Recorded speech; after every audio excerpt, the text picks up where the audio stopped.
बिस्मिल्लाहिर्रहमानिर्रहीम। Class 9 physics national book foundation chapter number 4 हमने start किया हुआ है और आज हम इंशाल्लाह इसका लास्ट टॉपिक जो है average orbital speed of satellite ये डिस्कस करेंगे। ठीक है, इससे पिछले लेक्चर में हमने देखा था कि ऑर्बिट क्या होता है। ठीक है, ऑर्बिट जो है वो इस तरह का एक पाथ होता है किसी भी मैसिव बॉडी के अराउंड जिसके अंदर हमारी सैटेलाइट मूव करती है। अब अगर हम अर्थ की बात करें तो मून जो है वो अर्थ के गिर्द ऑर्बिट में रिवॉल्व कर रहा है इस तरह, तो मून एक सैटेलाइट है। ठीक है, इसी तरह मैंने आपको ये भी एग्जांपल दी थी कि अगर आप बाकी सारे प्लैनेट्स देख लें तो सारे के सारे प्लैनेट्स जैसे अर्थ है, मार्स, वीनस, ये सारे जो हैं वो सन के गिर्द, सूरज के गिर्द रिवॉल्व कर रहे हैं अपने अपने ऑर्बिट में। ठीक है, तो अब सवाल ये है कि एवरेज ऑर्बिटल स्पीड क्या है। तो ऑर्बिटल स्पीड वो स्पीड है जिस स्पीड से हमारी जो सैटेलाइट है वो किसी भी मैसिव बॉडी के गिर्द ऑर्बिट के अंदर रिवॉल्व कर रही है। ठीक है, ये जो रिवॉल्व करने की स्पीड है इसको हम कहते हैं ऑर्बिटल स्पीड। और ऑर्बिटल की एवरेज स्पीड जो है वो फाइंड करने का फार्मूला हमारे पास होता है, यहाँ पे मिसिंग है, आपकी बुक पे लिखा हुआ होगा एवरेज स्पीड। ठीक है, is equals to distance by time. ये आपकी बुक में कंप्लीट लिखा हुआ होगा, आप देख सकते हैं। अब यहाँ पे एक बात छोटी सी समझने वाली, अब देखें ऑर्बिट का जो पाथ है वो कैसा है, इस तरह का सर्कल का। ठीक है, तो यहाँ पे जो सैटेलाइट है वो मूव करती है ना, इस तरह से मूव करती है, तो ये क्या है, ये सर्कमफ्रेंस ऑफ द सर्कल है। सर्कमफ्रेंस ऑफ सर्कल का क्या फार्मूला होता है, सर्कमफ्रेंस ऑफ सर्कल का फार्मूला होता है 2πr। ठीक है, 2πr, जैसे एरिया ऑफ सर्कल होता था ना πr², इस तरह आपने छोटी क्लासेस में पढ़ा होगा सर्कमफ्रेंस ऑफ सर्कल, तो वो होता है 2πr। तो अब ये जो डिस्टेंस है, इस तरह से सैटेलाइट मूव कर रही है ना गोल गोल, तो ये क्या है, ये डिस्टेंस कवर हो रहा है। अब डिस्टेंस क्या है, 2πr। ठीक है ना, और इसमें r क्या है, r जो है वो रेडियस ऑफ द सर्कल है। जैसे अर्थ की बात कर रहे हैं तो अर्थ के सेंटर से लेके ये जो सैटेलाइट तक का डिस्टेंस है ये क्या है, रेडियस है। ठीक है, उसके बाद आपको ऑर्बिटल पीरियड की डेफिनेशन बताई हुई है कि ऑर्बिटल पीरियड क्या है। देखें, वो टाइम जो कि एक ऑब्जेक्ट को लगता है कि वो एक राउंड कंप्लीट करे। ठीक है, एक राउंड कंप्लीट करे किसी भी ऑब्जेक्ट के गिर्द, इसको कहते हैं ऑर्बिटल पीरियड। जैसे कि ज़मीन है, ज़मीन को सूरज के गिर्द एक राउंड कंप्लीट करने में कितना टाइम लगता है, 365 डेज, जिसको हम कहते हैं एक साल गुजर गया। असल में क्या होता है कि ज़मीन जो है वो अपना एक चक्कर कंप्लीट कर चुकी होती है सन के गिर्द ऑर्बिट में। ठीक है, तो जितना ज़्यादा हमारा जो प्लेनेट है वो सन से दूर होगा, जैसे ये सन है, ठीक है, ये सन है, ये उसके गिर्द जो है वो ऑर्बिटल है। किसी में अर्थ है, किसी में कोई और है, मार्स है, वीनस है, जुपिटर है, अपने अपने सारे ऑर्बिट्स के अंदर रिवॉल्व करें। थर्ड नंबर पे अर्थ है ना हमारी, थर्ड नंबर पे अर्थ है। तो जितना ज़्यादा दूर होते जाएंगे ऑर्बिट से प्लैनेट, उतना ज़्यादा उनका टाइम पीरियड बढ़ता जाएगा। जाहिर सी बात, देखिए ना, ये जो सन का सेंटर है और ये अर्थ तक रेडियस इतना है। अगर आप इससे पिछला जो प्लैनेट है उसकी बात करें तो ये देखें रेडियस इंक्रीज हो गया ना, सन के सेंटर से लेके यहाँ तक का रेडियस देखें इंक्रीज हो गया। तो जितना दूर होता जाएगा उतना उसका टाइम पीरियड जो है वो इंक्रीज होता जाएगा, ज़्यादा उसको देर लगेगी अपना ऑर्बिट एक कंप्लीट करने में, ज़्यादा उसको देर लगेगी अपना एक राउंड कंप्लीट करने में। ठीक है, इसी तरह यहाँ पे आपको बताया हुआ है कि जो प्लैनेट है नेपच्यून, उसको तकरीबन 165 ईयर्स लगते हैं, 165 ईयर्स लगते हैं सन का एक चक्कर लगाने में, एक राउंड कंप्लीट करने में। तो देखें 165 ईयर्स, जितना ज़्यादा वो दूर होता जाएगा कोई भी प्लैनेट, उतना ज़्यादा उसका टाइम पीरियड बढ़ता जाएगा। इस बात को अच्छे से समझ लें। तो अब हमने उधर क्या लिखा था, v एवरेज, यानी कि average speed is equals to distance by time.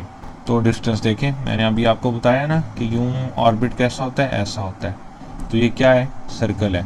अब यहाँ पे जो सैटेलाइट मूव कर रही है इस तरह से, तो ये वो डिस्टेंस कवर कर रही है। तो ये क्या है, ये सर्कमफ्रेंस ऑफ द सर्कल है, वो क्या होता है, 2πr होता है, 2πr। ठीक है, और डिवाइडेड बाय क्या लिखा था हमने, टाइम, और टाइम मैंने क्या बताया है, कैपिटल टी, यानी कि ऑर्बिटल पीरियड। डिफरेंट प्लैनेट्स का डिफरेंट ऑर्बिटल पीरियड होगा। अर्थ की बात करेंगे तो 365 डेज होंगे, अगर हम नेपच्यून की बात करेंगे तो 165 ईयर्स होंगे। इस तरह प्लैनेट बदलने से उसका जो ऑर्बिटल पीरियड है वो भी बदल जाएगा, ठीक है। और यहाँ पे जो एक बात लिखी हुई है लास्ट लाइन, ये इसका मतलब क्या है मैं आपको बता देता हूँ। इसका मतलब इस तरह से है, मैंने भी आपको समझाया ना सन वाला, कि एक हमारे पास क्या है, इस तरह से ऑर्बिट है, ठीक है। ये हमारी क्या है, अर्थ है, ये हमारी गोल सी अर्थ है, ये एक ऑर्बिट है। तो इस ऑर्बिट में जितने भी ऑब्जेक्ट हैं, चाहे वो मून है, चाहे कोई और सैटेलाइट हमने भेज दी है, इस ऑर्बिट में जितने भी सैटेलाइट्स हैं, चाहे उनका साइज कोई भी है, उनकी स्पीड सेम होगी। जैसे केमिस्ट्री में होता है ना, इस शेल की जो एनर्जी है वो ये है, n=1 है, n=2 है, n=3 है। इसी तरह जो सैटेलाइट्स हमारे ये फर्स्ट ऑर्बिट में है, इसके अंदर हैं, उन सब की जो स्पीड होगी वो सेम होगी। अगर आप किसी की स्पीड या वेलोसिटी ज़्यादा करना चाहते हैं तो ऑर्बिट चेंज करेंगे, इस ऑर्बिट में भेजेंगे, इस ऑर्बिट में भेजेंगे। जितना दूर होता जाएगा अर्थ से, उतनी ज़्यादा उसकी क्या होती जाएगी, स्पीड ज़्यादा होती जाएगी। और उसी तरह से फिर रेडियस भी इंक्रीज होता जाएगा। ये रेडियस मैंने बताया ना, यहाँ से यहाँ तक, यहाँ से यहाँ तक। जितनी ज़्यादा ऑर्बिटल वेलोसिटी या ऑर्बिटल स्पीड होगी, उतनी ज़्यादा दूर वो सैटेलाइट जाती जाएगी पिछले ऑर्बिट्स में, ठीक है। इसी से रिलेटेड यहाँ पे एक क्विज आपको दिया गया है कि दो सैटेलाइट्स हैं, एक दूसरे के बिल्कुल आगे पीछे एक सर्कुलर ऑर्बिट में वो चल रही हैं, इस तरह से, ठीक है। ये ऑर्बिट है, एक सैटेलाइट यहाँ पे है, दूसरी सैटेलाइट यहाँ पे है। अगर ये वाली सैटेलाइट जो है वो कहती है कि मैं जल्दी जल्दी जाती हूँ और इसके पीछे पहुँच जाती हूँ, तो क्या ऐसा पॉसिबल है? तो ऐसा पॉसिबल नहीं है। क्यों नहीं है? क्योंकि ये दोनों एक ही ऑर्बिट में हैं। इस ऑर्बिट के अंदर इन दोनों की सेम स्पीड होगी, चाहे इनका साइज कोई भी है। अगर हम इसकी स्पीड इंक्रीज करना चाहते हैं तो हमें इसको किसी पिछले ऑर्बिट में, दूर वाले ऑर्बिट में भेजना पड़ेगा। और जब हम इसको दूर वाले ऑर्बिट में भेजेंगे तो इसका रेडियस जो है वो ज़्यादा हो गया। रेडियस ज़्यादा होने की वजह से इसका जो ऑर्बिटल पीरियड है वो भी ज़्यादा हो जाएगा, ठीक है। तो इसलिए ये सैटेलाइट जो है दूसरी सैटेलाइट को कभी भी कैच नहीं कर सकती, ठीक हो गया। इसके बाद बहुत ही इंटरेस्टिंग एग्जांपल है, एग्जांपल नंबर 4.4।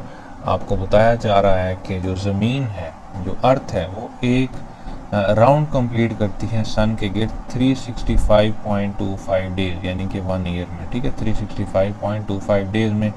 तो आपने अर्थ की ऑर्बिटल स्पीड फाइंड करनी है अराउंड द सन, और जो डिस्टेंस है वो क्या है, 150 मिलियन किलोमीटर। 150 million kilometre. तो सबसे पहले हम क्या करेंगे, ये डेज में है तो टाइम का जो SI यूनिट होता है वो क्या होता है, सेकंड होता है। तो इसको हम सेकंड में चेंज करेंगे।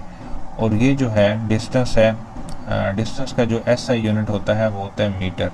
तो हम इसको मीटर में चेंज करेंगे। किस तरह से करेंगे मैं आपको बताता हूँ, बहुत ईजी है। देखें 365 डेज, ठीक है। तो एक दिन में कितने घंटे होते हैं, इस 365 डेज को उतने घंटे से मल्टीप्लाई कर दें। एक दिन में जाहिर सी बात है 24 घंटे होते हैं ना, 24 आवर्स होते हैं, आपको पता है। आप देखें कि हर आवर में कितने मिनट्स होते हैं, तो हर आवर में 60 मिनट्स होते हैं, 60 से मल्टीप्लाई कर दें। अब देखें कि हर मिनट में कितने सेकंड होते हैं, तो हर मिनट में 60 सेकंड होते हैं। तो स्टेप बाय स्टेप चलते आना है। देखें दिनों से घंटों में आए, घंटों से हम जा रहे हैं मिनट्स में, मिनट से हम जा रहे हैं सेकंड में, ठीक है। तो ये आपका आंसर आ जाएगा 3.16 मल्टीप्लाई बाय 10 की पावर 7 सेकंड। उसके बाद आपको रेडियस गिवन है, यानी कि डिस्टेंस 150 मिलियन किलोमीटर। तो देखें 1 मिलियन का क्या मतलब है, 10 लैक्स, ठीक है। 10 और लैक्स में कितने जीरो होते हैं, 5, 1 2 3 4 5, ठीक है।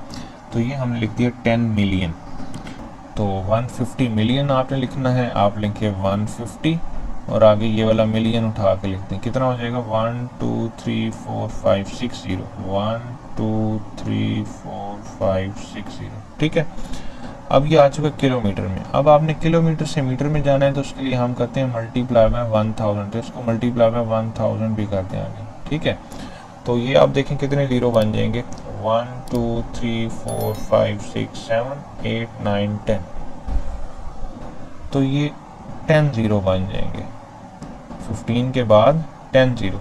तो आप क्या करें, साइंटिफिक नोटेशन में आपको कैलकुलेटर भी कर देगा, नहीं तो आप यहाँ पे एक पॉइंट लगाएं, ठीक है, 1.5 और मल्टीप्लाई बाय 10 की पावर 11 लिखते हैं, मीटर में आंसर आ चुका है।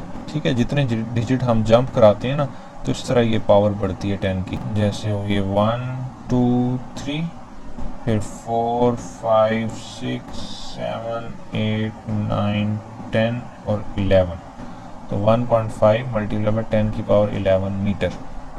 ठीक है, तो ये आपने पहले भी सीखा हुआ है, मैं ज़्यादा डिटेल में नहीं जा रहा। अगर ये समझ नहीं आई तो आप मुझे बताएं, मैं आपको प्रॉपर एक वीडियो बना दूंगा किस तरह से हम साइंटिफिक नोटेशन के साथ डील करते हैं। वैसे ये कैलकुलेटर पे आप लिखें तो कैलकुलेटर खुद ही आपको इस तरह के कन्वर्ट करके दे देगा। अगर नहीं भी देता तो आप कोई बात नहीं, ऐसे ही नंबर्स में चलाएँ, बड़े बड़े आंसर आएंगे, लेकिन कोई बात नहीं, और आप कैलकुलेट कर लें, बिल्कुल ठीक आ जाएगा, कोई मसला नहीं है अगर आप साइंटिफिक नोटेशन में नहीं भी लिखते तो। ठीक है, तो आपने करना क्या है, आपने orbital speed of the earth find करनी है अराउंड सन, यानी कि वी एवरेज फाइंड करनी है। तो वी एवरेज का फार्मूला आपको पता है, 2 पाई आर बाई टी होता है। वी एवरेज का क्या फार्मूला होता है, 2 पाई आर बाई टी। तो 2 पाई की क्या वैल्यू हो जाएगी, 2 और पाई की 22/7 या 3.14 आप पुट कर लें, 2 इंटू 3.14, आर यानी कि रेडियस जो हमने भी फाइंड किया है, ये वाला 1.5 मल्टीप्लाई बाय 10 की पावर 11, ये वाला एक ही बात है, ये आ जाएगा आर की जगह पे, और टाइम जो हमने फाइंड किया 3.16 मल्टीप्लाई बाय 10 की पावर 7 सेकेंड, ये आ जाएगा सेकेंड की जगह पे। आप इन दोनों को सॉल्व करेंगे तो फाइनल आंसर आपके पास आ जाएगा v इज इक्वल टू 2.98 10 की पावर 4 मीटर पर सेकेंड। अगर आप किलोमीटर में निकालते हैं, यानी कि इस चीज़ को आप किलोमीटर में ही रखते हैं, तो फिर आंसर आएगा 29.8 किलोमीटर पर सेकेंड। और इसी चीज़ को अगर आप आवर्स में रखते हैं तो आ जाएगा 107,280 किलोमीटर पर आवर। यानी कि आपने क्या किया कि 365.25 मल्टीप्लाई बाय 24 कर दिया, और बस फाइनल आंसर आपका जो आएगा वो क्या आ जाएगा, टाइम आवर्स में आ जाएगा। और ये इसको किलोमीटर में रखें तो फिर इस तरह का आंसर आ जाएगा। तो जिस तरह आप यूनिट्स के साथ खेलते रहेंगे, आंसर में वही चेंजिंग आती रहेंगी। ठीक है, इसके बाद है प्लैनेटरी डेटा।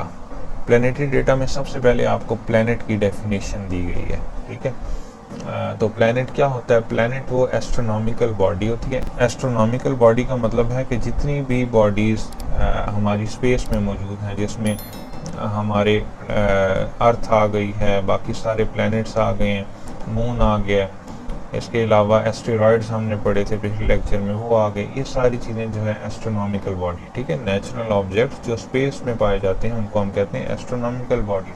तो ऐसी एस्ट्रोनॉमिकल बॉडी जो ऑर्बिट कर रही हो किसी भी बड़े जेंट स्टार के गिर्द या स्टेलर रेमिनेंट के गिर्द। स्टेलर रेमिनेंट का मतलब होता है कि स्टार्स का लेफ्ट ओवर, जैसे कोई स्टार था बड़ा सा जो कभी किसी वक्त पहले शाइन किया करता था, लेकिन अब वो आप कह लें फ्यूल आउट हो चुका है।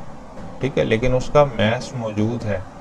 तो मैस मौजूद है तो ग्रेविटी मौजूद होगी, वो किसी भी ऑब्जेक्ट को अपने गिर्द राउंडेड शेप के अंदर मूव करवा सकता है, उसको हम कहते हैं प्लैनेट। तो उसके बाद यहाँ पे आपको एक टेबल दिया गया है जिसके अंदर प्लैनेट्स के नाम हैं, उनका डिस्टेंस कितना है सन से, उनकी डेंसिटी क्या है, उनका एवरेज सरफेस टेम्परेचर क्या है, ये सारी चीज़ें जो हैं वो गिवन है, या आप देख सकते हैं टेबल। तो यहाँ पे हमारा जो ये चैप्टर है ये कंप्लीट हो गया है। नेक्स्ट इंशाल्लाह हम चैप्टर नंबर 5 को स्टार्ट करेंगे। तो चैनल को सब्सक्राइब कर लें ताकि वो वीडियो भी आप तक आसानी से पहुँच जाए। नेक्स्ट वीडियो में मिलते हैं, तब तक के लिए अल्लाह हाफ़िज़।